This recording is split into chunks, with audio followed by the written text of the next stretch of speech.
Answer sheet இதுதான். ஓகேயா? அல்ல டவுட் இருக்கா? இல்ல. ஆன்சர் ஷீட்ல சீரியல் நம்பர் அப்படி பிளாக்கா போல்டா இருக்க ஒரு நம்பர், அந்த நம்பர் தான் உங்களோட ஆன்சர் ஷீட் நம்பர். அதை மாத்தி எழுதிட்டாலோ இல்ல நீங்க எழுதாம விட்டுட்டாலோ நீங்க அட்டெண்ட் பண்ண எக்ஸாம் உங்களோட வேஸ்ட் ஆஃப் டைம் ஆயிடும். அதனால தயவு செய்து நாங்க கொடுத்திருக்க அட்டெண்டன்ஸ் ஷீட்ல உங்களோட ஆன்சர் ஷீட் நம்பரை போல்டா அழகா தெளிவா எழுதிட்டு உங்களோட சிக்னேச்சர் பண்ணுவீங்க. ஓகேயா? புரிஞ்சுதா? யாருக்காவது டவுட் இருக்காமா? ஓகேல? இப்போ நீங்க வந்து theoretical cutting practical the cutting முடிச்சிருக்கீங்க.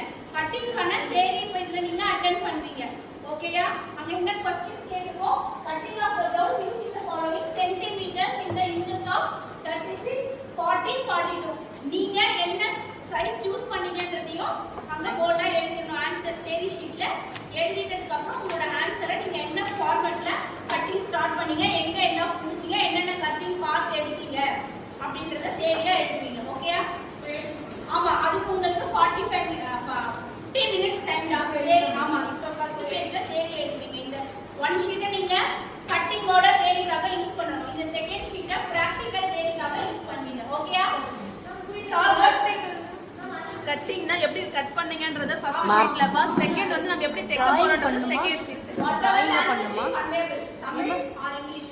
Excuse me ma'am, Tamil first diagram draw பண்ணுங்க. ஆமா, டயகிராம் டிரா பண்ணிடுங்க. மெஷர்மென்ட் டயகிராம் மேல போல்ட்